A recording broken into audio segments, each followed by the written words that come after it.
नमस्कार, जय श्री राम। हमारे साथ जुड़ चुके हैं शुद्धशील दा, और आपको भी पता है प्रिय बंधु मीडिया के साथ हम लोग बात कर रहे हैं। और क्यों बात कर रहे हैं उसका कारण है दादा की दादागिरी। देखिए भाई, मेरा इतना ही था कि बंगाल में किसी प्रकार से भाजपा की सरकार बने, और मैं पहले दिन से बोल रहा था शुभेंदु दादा को ही सीएम पद मिलना चाहिए। लेकिन मिलने के बाद जो मजा आ रहा है, पूरा इंडिया खुश है कि भाई कल शुभेंदु दादा यार बोला कि 370 आर्टिकल 370 हट गया है और वहां पत्थरबाजी बंद हो गई। यहां तो बंगाल है, यहां तो होना ही नहीं चाहिए। वो फाल्टा का पुष्पा जो फायर बन रहा था, बोला कि तू फ्लावर है यार, फायर मैं हूं। तो पूरे बंगाल में क्या क्या हो रहा है, और अभिषेक बनर्जी के कौन से गुप्त 12 14 15 ठिकाने हैं, पैसे का मालझाल है जिसके ऊपर कार्यवाही शुरू हो गई है, ये सब हम दादा से जानेंगे। दादा केमन आछो? शुभ प्रभात, नमस्कार, जय श्री राम। नमस्कार, जय श्री राम, हर हर महादेव। थैंक यू अभिषेक भाई। पहले तो दो चीज मैं बताऊंगा दादा के बारे में जी चर्चा करने से पहले। एक तो आप लोगों से हम लोग बहुत बहुत आभारी है। देखिए, इतने दिन बंगाल में जो भी प्रॉब्लम हो रहा था वो हम लोग बंगाल में बात कर रहे थे, यहाँ पर हिंदू को जागृत करने का कोशिश कर रहे थे। लेकिन आप, संजय दीक्षित सर, धीरेन्द्र पंडित सर, अंजू पंकज जी, ये सब लोग मिलके हम लोगों को जो प्लेटफॉर्म दिया, जो मौका दिया, हमारा टूटे फूटे हिंदी से हम पूरे भारत को बोला कि जो ममता दीदी दीदी आप बोलते हो ना, उस दीदी नाम के पीछे कितना घिनौना काम है, कैसे वो चला रही है, वो पूरा भारत को हमको जाना पाए। बस आप लोगों ने ये प्लेटफॉर्म दिया था, और इसलिए पूरे भारत का जो हिंदू सनातनी का सपोर्ट बंगाल के लिए था, उसके लिए ये जो लैंडस्लाइड विक्ट्री वो होना पॉसिबल हुआ। तो आप लोगों को तो पहले ही बहुत बहुत आभारी हूँ। आप लोग नहीं होते तो ये महाजंगल राज शायद हम लोग खत्म नहीं कर पाते। ये तो पहले चीज गया। दूसरी बात है, आपको शायद मैंने बोला था और आपके बहुत सारे दर्शक भी बोल रहा था कि बंगाल में क्या चल रहा है इसका पूरा जानकारी हम लोगों को नहीं मिलता है, तो आप हिंदी का चैनल चालू करो। तो अभी मैंने चालू कर दिया, दो तीन वीडियो भी वहां पर डाल दिया है। हर रोज एक एक वीडियो वहां पर डाल रहा हूँ। प्रियो अरे बंधु हिंदी करके वो चैनल है। तो अभी पूरे भारत को मेरे जितना भी हिंदी में सुधारने की कोशिश कर रहा हूँ, तो वो बात वहां पर जाएंगे। वो हमारा काम है, वो हमारा काम है दादा। लेकिन दर्शकों का काम है प्रिय बंधु मीडिया हिंदी के ऊपर जाने का है, देखने का है।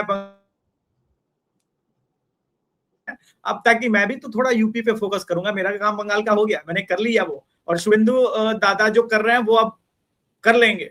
और बाकी इंफॉर्मेशन के लिए शुद्धशीलता है, पंकज दादा है, सब लोग बहुत बढ़िया शुरू से ही काम कर रहे थे। और मेरी तो इनसे पहले भी बात हुई थी। आई एक वाज द फर्स्ट वन के मैं दादा को लेकर के आया, मैंने बोला नहीं, आना जरूरी है, लोगों को समझना पड़ेगा।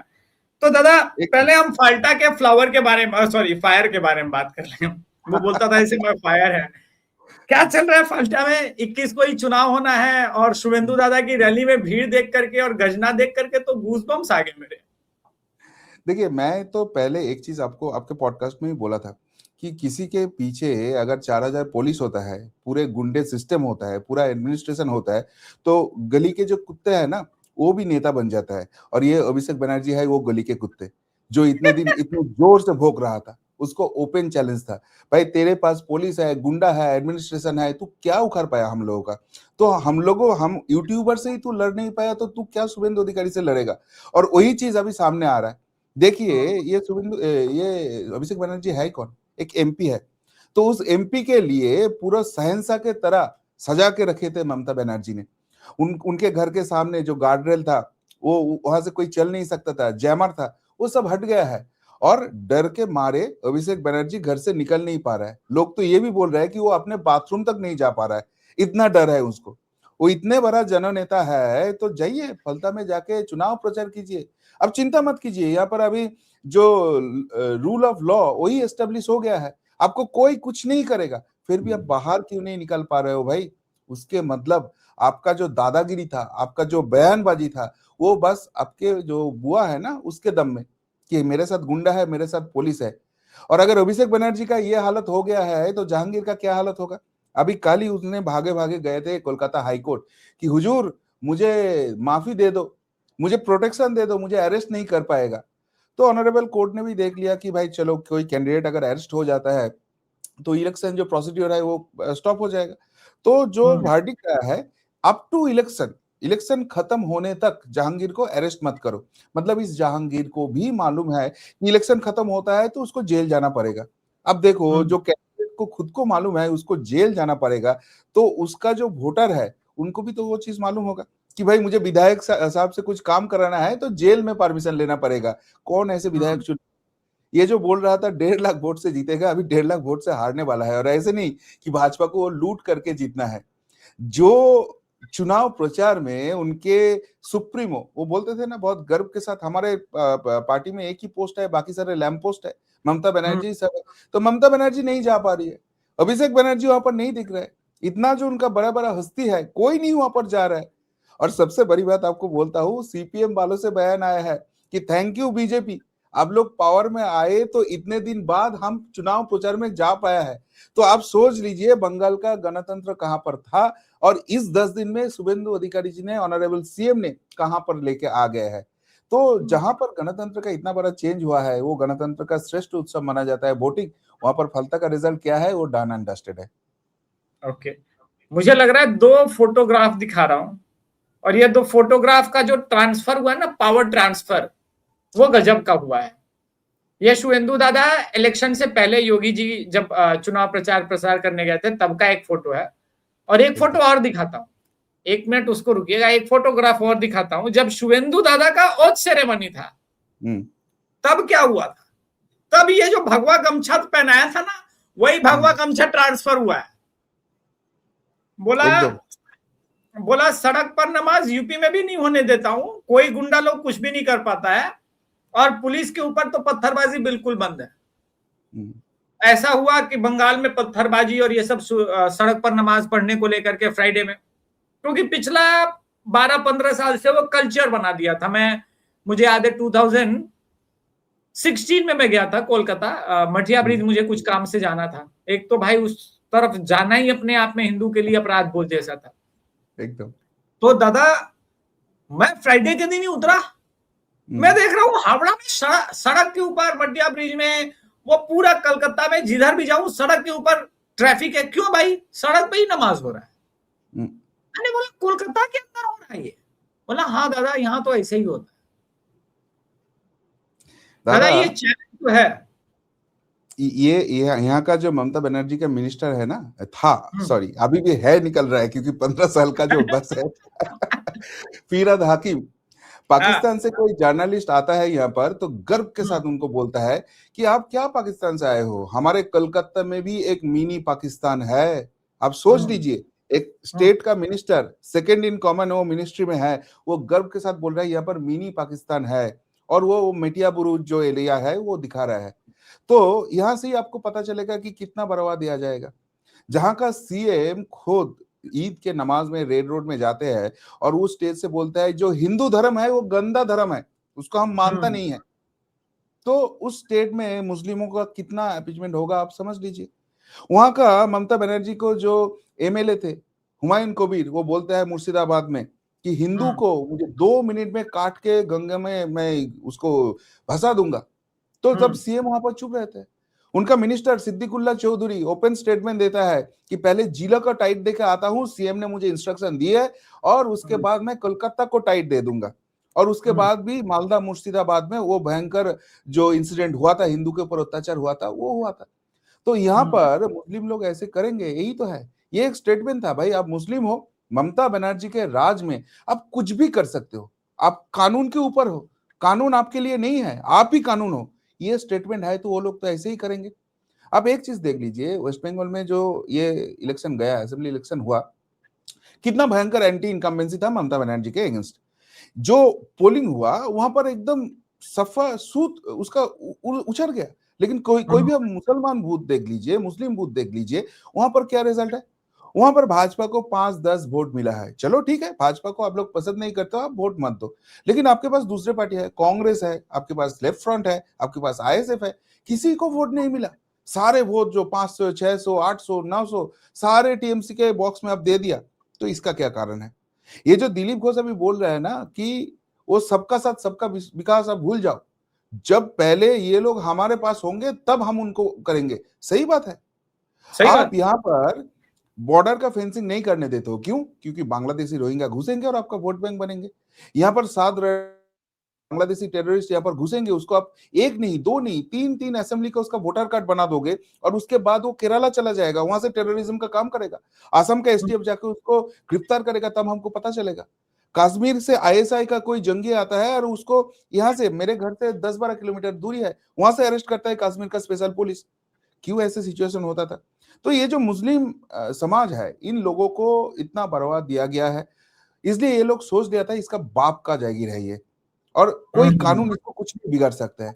लेकिन ये भूल गया है कि ये भारत है, या कानून के मुताबिक चलता है, संविधान के मुताबिक चलता है, और संविधान के हिसाब से आपको स्पेशल कौम से हो तो आपको कोई स्पेशल पावर नहीं मिलता है, सबके लिए समान है, और आप मान के चलो तो आपको कोई प्रॉब्लम नहीं है। लेकिन आप अगर सोचोगे कि यहाँ पर फिर से आप दादागिरी करोगे, यहाँ पर आपका जिहादी काम चलाओगे, तो नहीं चलने वाला है। सबको जो जो मेडिसिन देना है वो मेडिसिन चलेगा, और पुलिस को अगर फ्री हैंड देता है तो पुलिस क्या कर सकता है वो बस 2 दिन में दिखा दिया। आसनसोल दो में दिन में। इतना बड़ा घटना हुआ तो वहां पर सारे को अरेस्ट कर लिया। शुभेंदु अधिकारी जी ने बोल दिया कि सारे को घर में जो जो चीज है वो बिक के सारे वसूलूंगी। ये जो राजा बाजार है, ये जो पार्क सर्कस है, जहां पर आप बोला कि हिंदू सनातनी घुसने भी डरते थे, वहां पर बस 5 मिनट में पूरा रास्ता साफ कर दिया।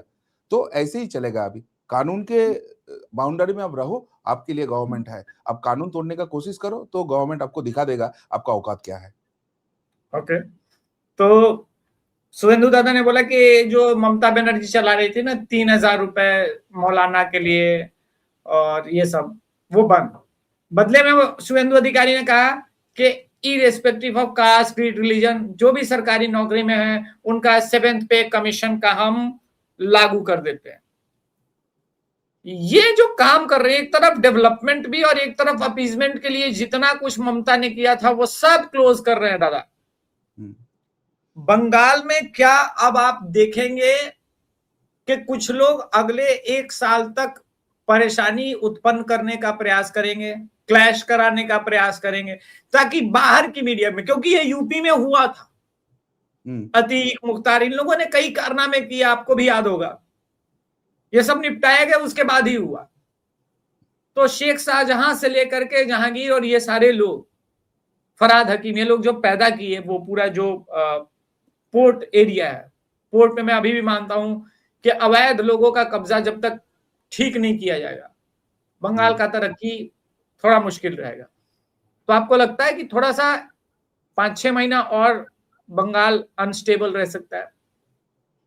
नहीं, 5-6 महीना नहीं, मुझे लगता है कम से कम 2.5-3 साल ये चलेगा, क्योंकि सिस्टम में इतना करप्शन घुस गया है, यहाँ पर इतना चापलूसी चलता है, इतना बेनिफिशियरी ममता बनर्जी और अभिषेक बनर्जी पूरा सिस्टम को मतलब देख गया है, तो टाइम लगेगा। ये बस कोई मैजिक नहीं है, 2.5-3 ऐसे साल लगेगा लगेगा पूरा। मतलब मैं बहुत एक ज्यादा एक करप्शन। एग्जाम्पल मैं आपको एक एक एग्जाम्पल देता हूँ तो आपको समझ में आएगा। देखिए, ये जो आप पहले तो इमाम मुआज्जिम का जो भी बात कर रहे हैं, कोई भी गवर्नमेंट ये नहीं कर सकता है कि आप बस धर्म के आधार पे किसी को बेनिफिशियरी बना दो, जो ममता बनर्जी ने किया है। ये पैसा जो टैक्स से आते हैं, मेरे आपके टैक्स से जो जाता है, उस पर डेवलपमेंट होगा। ये ममता बनर्जी जब पावर में आए थे, सत्ता में आई थी 2011 में, तब ये चिल्लाती थी कि भाई लेफ्ट का जमाना का मुझे 2 लाख करोड़ का डेब्ट हो गया है, मैं कैसे गवर्नमेंट चलाऊंगी। बराबर बात है, लेकिन ये बस लेफ्ट का जमाना का नहीं था। 1947 से लेकर 2011 तक जितना भी गवर्नमेंट हुआ, पहले कांग्रेस का गवर्नमेंट, उसके बाद जुक्तो फ्रंट का गवर्नमेंट, उसके बाद लेफ्ट फ्रंट का गवर्नमेंट, सब कुछ मिला के वो 2 लाख करोड़ हुआ था, जो नहीं होना चाहिए था।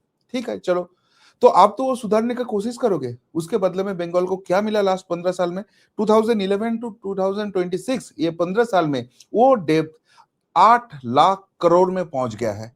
मतलब आज अगर कोई कोई शिशु यहाँ पर जन्म होता है, उनका 70,000 डेब्ट लेके उसका पैदा होता है, यह यहाँ पर आ गया। तो चलो, आप डेब्ट लिया हो, बहुत अच्छा है, लेकिन आप बंगाल का कुछ ना कुछ तो डेवलपमेंट किया हो।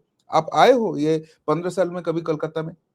बाकी जगह आप छोड़ दीजिए, कलकत्ता का रास्ते का क्या हाल है, इसका ड्रेनेज सिस्टम का क्या हाल है? तो ये जो 6 लाख करोड़ का आपने डेब्ट लिया हो, ये पैसा गया किधर?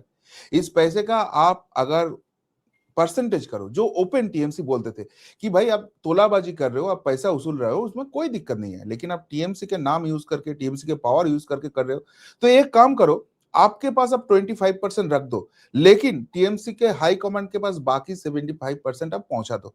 आप सोच लो कितना ओपन खुला यहाँ पर करप्शन चल रहा है, जो ममता बनर्जी अभिषेक बनर्जी सिंडिकेट चला रहे थे। तो ये अगर सिस्टम है, ये 6 लाख करोड़ घपला हुआ है, तो कहां गया है ये पैसे? सिस्टम में कितना करप्शन है आप समझ लीजिए। क्यों मैं बोल रहा हूं 2.5-3 साल लगेगा इसको क्लीन अप करने के लिए। आपको एक छोटा सा इंसिडेंट मैं बोलता हूं। ये ममता बनर्जी एक स्कीम चालू किया था सबुज साथी, जिसमें सारे स्कूल स्टूडेंट को साइकिल मिलेगा। आपको लगेगा ये अच्छी स्कीम है, गवर्नमेंट दे रहा है तो इसमें खराब क्या है। लेकिन ये जो सबुज साथी स्कीम है, इसमें जो साइकिल मिलते थे, उस साइकिल को स्टूडेंट को मिलने के बाद 700 to 1000 रुपीज खर्चा करना पड़ता था उसको चलाने के लिए। ये कंडीशन है, मतलब वो साइकिल टूटा फूटा है, वो सही साइकिल नहीं है।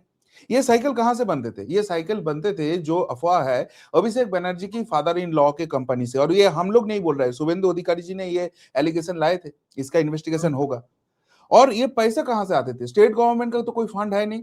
आदिवासी उन्नयन के लिए सेंट्रल से जो फंड आते थे, वो आदिवासी का उन्नयन किया ही नहीं। ये सबुज साथी फंड में वो ट्रांसफर करा दिया, और अभिषेक बनर्जी का फादर इन लॉ के पास वो पैसा गया है, जहां से बनर्जी फैमिली का ये इतना पैसा आया है। तो स्कैम क्या है, कैसे ये किया है, ये समझ लो। तो ये सारे चीज को आपको पकड़ना है, ये सारे चीज को आपको देखना है, तो उसके लिए तो टाइम लगेगा। और ये जो अपराधी रहे हैं मुगल डायनेस्टी वाले, जहांगीर, शाहजहां, इनका टाइम आपको लग रहा है कब तक आएगा? देखिए, इनका टाइम तो खत्म हो गया है। इनका जो एमएलए थे, वो बिष्णुपुर, जो अभिषेक बनर्जी का ही लोकसभा के अंदर आते हैं, दिलीप मंडल, उसने जीत गया। वहां पर अभी भी सिस्टम क्लीन अप नहीं हुआ ना, इसलिए जीत गया। और जीतने के बाद भी वो सोच रहा था कि वो शहंशाह है। तो उनके घर में जब पुलिस गया, वो वॉल क्रॉस करके अभी भाग गया। उसको बेटे को कल अरेस्ट किया है, वो भी वेपन के साथ। तो ये जो सिस्टम है, इनको समझ में आ रहा है कि इसका टाइम खत्म हो गया, और ये टाइम खत्म हो इसके लिए कल ऑनरेबल सीएम ने 2 कमीशन बना लिया। एक में एक्स जस्टिस विश्वजीत बासु उनका हेड है, जो प्रातिष्ठानिक दुर्नीति, ये जो वर्ड है ना, ये बार बार ऑनरेबल हाई कोर्ट या सुप्रीम कोर्ट के हियरिंग में आया है। ममता बनर्जी, अभिषेक बनर्जी, आपका किसी पार्टी में 1-2 करप्शन है ऐसे सिचुएशन नहीं है। जो चीज आपको बोल रहा था, पूरा सिस्टम बना दिया था। कौन उठाएगा, कौन उसका दलाल होगा, कितना उनका रेट होगा, पूरा सारे चीज का रेट कार्ड होता था। आपको ट्रांसफर लेना है तो इतना पैसा देना पड़ेगा, आपका जॉब लगना है तो इतना पैसा देना है, इस पोस्ट में ये पैसा लगेगा, आपके एक बाउंड्री वॉल बनाना है तो उसके लिए इतना है। पूरा सिस्टमेटिक करप्शन चल रहा था लास्ट 15 साल से। करप्शन का इसने बिजनेस खोल के रखा था। तो वो उसको पकड़ने के लिए एक्स जस्टिस विश्वजीत बासु को अपॉर्चुनिटी दिया है, और वहां पर के Jayaraman sir, senior IPS officer, उनको दे दिया है गवर्नमेंट की तरफ से। कौन है ये के जयरमन सर? यहाँ पर बहुत सारे डेवलपमेंट अथॉरिटी है, जैसे आसनसोल दुर्गापुर के लिए एडीडीए, हम लोग अड्डा बोलते हैं उसको। वैसे ही नॉर्थ बंगाल में Siliguri Jalpaiguri development authority SJDA, वहां पर के जयरमन सर को पता चला कि बहुत बड़ा करप्शन हो रहा है, क्योंकि सिलीगुड़ी और जलपाईगुड़ी के डेवलपमेंट के लिए सेंटर से, स्टेट से बहुत फंड आ रहा है, और जो टीएमसी का गुंडे है, दलाल है, वो सारे पैसा लूट रहे हैं। तो वहां पर उसने उसको, जो करप्शन था, उसको एक्सपोज कर दिया। तो इस बंदे को इमीडिएटली ममता बनर्जी ने कॉर्नर कर दिया। 2013 उनको वापस लेके आया, और दूसरे एक कमीशन बनाया, जहां पर भी एक्स जस्टिस समाप्ति चट्टोपाध्याय जी है, हेड कर रही है उनको, और उनके साथ हेल्प करने के लिए आईपीएस ऑफिसर दमयंती सेन को लगाया। कौन है दमयंती सेन? आपको याद है 2011 जब ममता बनर्जी पावर में आए, तब पार्क स्ट्रीट में कितना भयंकर एक इंसिडेंट हुआ था। एक महिला को साथ बलात्कार होता है, और टीएमसी वालों उसके साथ इन्वॉल्व है। तो तब सीएम ममता बनर्जी की बयान आती है कि ये तुच्छ घटना है, मतलब सिंपल है। और दूसरी बात करते हैं, जिन जो विक्टिम है, वो एक्चुअली एक प्रोस्टिट्यूट है, पैसे लेके दोनों के साथ कुछ झमेला हुआ, इसलिए ऐसे इंसिडेंट हो गया। अब समझ लो, एक महिला मुख्यमंत्री का बयान है ये। तो वहां पर ये दमयंती सेन, इन्होंने पूरा चीज एक्सपोज कर दिया, और उसको पुलिस सिस्टम से ऑलमोस्ट कॉर्नर किया गया। ऐसे जगह में पोस्टिंग दिया जहां पर वो कुछ कर ही नहीं सकते हैं। ऐसे टैलेंट को लास्ट 15 साल से कुछ करने नहीं दिया गया, क्योंकि वो टीएमसी वालों को एक्सपोज कर देंगे। टीएमसी वालों की बात नहीं है, ये गुंडे का बात है। लेकिन ये गुंडे राजी तो अभिषेक बनर्जी और ममता बनर्जी को वहां पर चलाना था। तो अभी पावर में आने के बाद शुभेंदु अधिकारी जी ने ये के जयरमन सर, दमयंती सेन जी, समाप्ति चट्टोपाध्याय, विश्वजीत बसु जैसे एक्स जस्टिस, उन लोगों को सामने लेके आया और बोला कि नारी के ऊपर, महिलाओं के ऊपर जितना भी अत्याचार हो रहा है, ये शेख शाहजहां तो बस संदेश खाली एक इंसिडेंट भारत को पता है, हर कॉर्नर में ममता बनर्जी, अभिषेक बनर्जी ऐसे एस्टेब्लिश करके रखा था, क्योंकि उन लोगों को लगता था कि ये शाहजहां ही वोट मैनेज कर सकता है। इनके डर के मारे टीएमसी के कोई वोट नहीं देगा, उनको बस वोट में जीतना था। उसके लिए महिलाओं को जितना भी अत्याचार हो जाए, कोई फर्क नहीं पड़ता। लोगों के ऊपर जितना अत्याचार हो जाने दो, मरने दो, कुछ फर्क नहीं पड़ता, हमें बस सत्ता चाहिए। तो वो सारी चीज अभी एक्सपोज होने वाला है। ये जहांगीर, ये शौकत, इतने बड़े बड़े गुंडे, टीएमसी नेता, अब कहाँ है ये लोग? बात क्यों नहीं कर रहे? सबको जेल जाना पड़ेगा। लोग तो एक ही चीज बोल रहे हैं, शुभेंदु दादा बाकी सारे काम छोड़ो, आपको एक काम प्रायोरिटी में करना पड़ेगा, एक बहुत बड़ा जेल बनाना पड़ेगा, पूरा ब्रिगेड पेरेंट ग्राउंड को अब आर्मी से ले लो और वहां पर जेल बनाओ, क्योंकि ये टीएमसी का 90% लोग अभी जेल जाएंगे और अगले 5 साल तक यही क्लीनिंग करना है, यही सफाई करना है। जब तक इन लोगों को सफाई नहीं करेंगे, वेस्ट बंगाल का प्रॉपर डेवलपमेंट चालू ही नहीं कर पाएंगे। फेंसिंग के लिए दादा जमीन दे दी, लेकिन सबसे बड़ा तो ये प्रॉब्लम है कि जमीन दे दी, उधर से नहीं आ पाएंगे, लेकिन उधर से जो इधर आ गए हैं उधर वापस भेजना भी तो पड़ेगा हेमंता दा के स्टाइल में, क्योंकि शुभेंदु दादा ने बोला था कि कंबाइन कॉम्बो मॉडल दूंगा। शुभेंदु दादा बोले थे योगी वाला भी मॉडल दूंगा और हेमंता वाला भी मॉडल, हाँ मामा वाला मॉडल। तो ये मामा वाले मॉडल पे थोड़ा चर्चा कर लेते हैं। आपको दिख रहा है असर? देखिए यहाँ पर जो चीज है, अमित शाह जी जब आए थे तो 3D के बात करे थे कि डिटेक्ट, डिलीट एंड डिपोर्ट, और शुभेंदु अधिकारी जी ने भी ये बात किए थे कि भाई हम लोग तो अभी डिपोर्ट नहीं कर पाएंगे, हम बस डिटेक्ट और डिलीट ही करेंगे। तो डिटेक्ट और डिलीट करने के टाइम ये ममता बनर्जी, अभिषेक बनर्जी कितना हंगामा किया, उसके साथ दिया सीपीएम। तो अभी क्या है, ममता बनर्जी, अभिषेक बनर्जी तो सत्ता में है नहीं, लेकिन ये सीपीएम वालों, लेफ्ट वालों, वो लोग उछल कूद के आ गया है। ये कोई अलग नहीं है। हम लोग बार बार बोलते थे कि भाजपा यहाँ पर जो इलेक्शन लड़ रहे हैं ना, वो भाजपा बना मुस्लिम लीग 2, जो मुस्लिम लीग 2 के अंदर टीएमसी है, लेफ्ट है, आईएसएफ है, एजीयूपी है, कांग्रेस है, सब लोग मिलके है, आईमीम है, सब लोग मिलके ये मुस्लिम लीग 2 बनाया है। और ये हमारा बात ऑन द एयर नहीं था। अब देख लीजिए, जितना भी एमएलए सारे पार्टी से हुआ है, उसके कितने परसेंटेज मुस्लिम है? ये लोग जहां पर जीता है ओनली मुस्लिम जगह से जीता है, हिंदू जगह से कहां जीता है? जहां पर हिंदू 35% है, वहां पर एक भी सीट ये लोग नहीं जीत पाए हैं। तो क्या कल्चर चल रहा था? कौन को एस्टेब्लिश करने का ये लोग कोशिश कर रहे थे? और ये लोग अभी बंगाल के नहीं, पूरे देश के लिए थ्रेट बन चुके हैं। तो इनका जो डिपोर्ट होगा वो बहुत सुंदर तरीके से होगा, कायदे से होगा।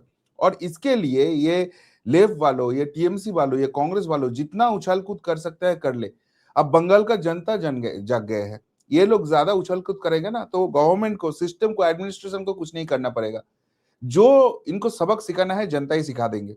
आपको एक इंसिडेंट बोलता हूँ, ये तिल जला लेके, पाक सर्कस लेके अभी तो सीपीएम वालों बहुत उछाल कूद कर रहे हैं। इनका कोई एक नेता है जो 3 बार हार चुका है, इस बार डर के मारे इलेक्शन भी नहीं लड़े है, अभी शेर बन के आया है। तो उसको जनता ने बोल दिया गो बैक, आप ऐसे मत करो, अभी तो आपको छोड़ रहा हूं, क्योंकि शुभेंदु दादा ने बोल दिया है कानून अपने हाथ में मत लो, आगे हम लोग नहीं सुनेंगे, जो सिखाना है यहाँ पर ही सिखा देंगे। तो ये सिस्टम पूरा क्लीन अप करना पड़ेगा, क्योंकि पूरा भारत का जो सिक्योरिटी थ्रेट है इन लोगों से है। यहाँ का जो भी डेवलपमेंट रुक रहा है, जितना भी पत्थरबाजी का काम ये लोग कर रहे हैं, और सबसे बड़ी बात है इन लोगों के कारण यहाँ का जो मुस्लिम है वो लोग सफरर है। जो यहाँ का मुस्लिम अभी समझ भी रहा है और धीरे धीरे ये मेंटालिटी दिखा रहा है कि हाँ आप लोग इन लोगों के हटाओ।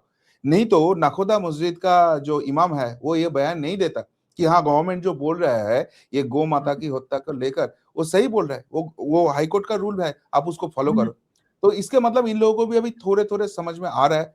वो प्रेशर के कारण या अपने आप, वो तो बाद में पता चलेगा, लेकिन ये डिपोर्ट होगा और कायदे से होगा, बहुत बहुत आराम से होगा।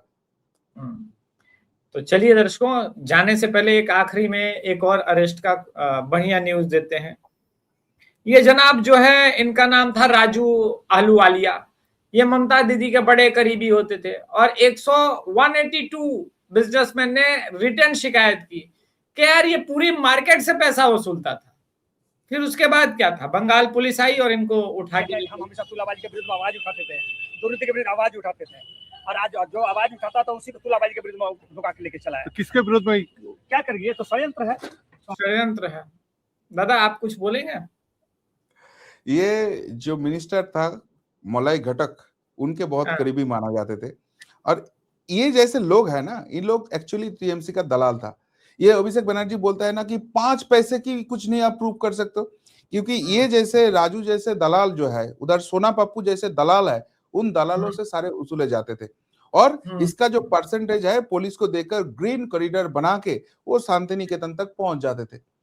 तो क्या ये लोग बात। जब अरेस्ट हुआ, आप एक चीज देख लीजिए, ये इलेक्शन हारने के बाद अभिषेक बनर्जी का फेशियल एक्सप्रेशन, जो पहले इतना सीना तान के बोल रहा था 4 तारीख 12 बजे के बाद डीजे बजाऊंगा, 4 तारीख 12 बजे के बाद दिल्ली का कौन सा बाप बचाएगा, उसका फेशियल एक्सप्रेशन देख लीजिए। क्यों?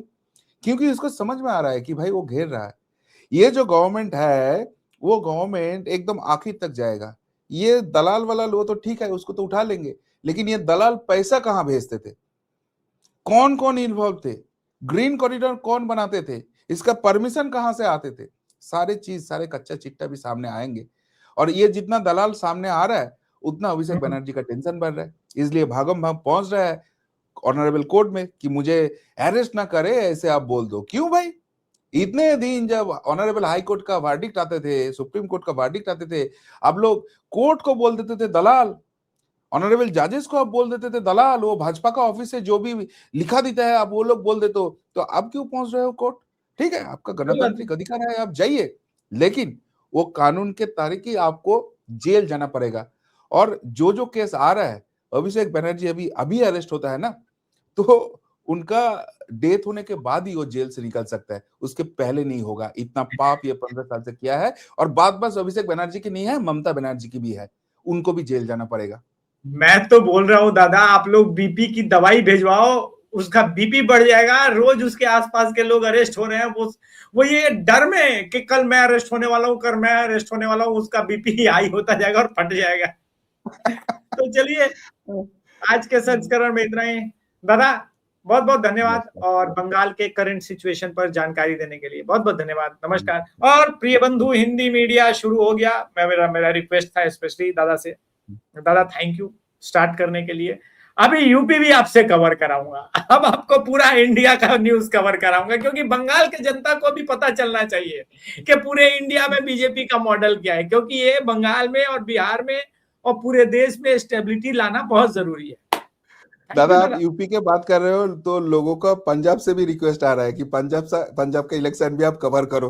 आपका ओपिनियन पोल, एग्जिट पोल में मजा आ गया, वो पंजाब में यूपी में दोनों जगह में देखना चाहिए। हाँ, मैं तो पहले भी बोलता था, मेरी तो लड़ाई हो गई थी सुशील दादा के लिए कि भाई उनका ओपिनियन तो 2021 में भी सही था, लेकिन वो पब्लिक ओपिनियन था। लोग ये कंफ्यूज हो जाते हैं कि हमारा जैसा लोग, मामूली लोग, पब्लिक से बात करता है, ईवीएम में कौन वोट दबाए उससे बात हमारा होता नहीं है। और वो ऊपर से आप का चोरी भी पकड़ नहीं सकते हो ना। ये जो ममता बनर्जी 2021 में जीती, वो पूरा चोरी के वोट था, वो तभी एस्टेब्लिश हो गया। हाँ, वही बोले ना, हमारा आईपैक से कोई डील थोड़ी ना था, इसलिए ठीक है। चलिए, बहुत बहुत धन्यवाद दादा। Okay, thank you. जय श्री राम।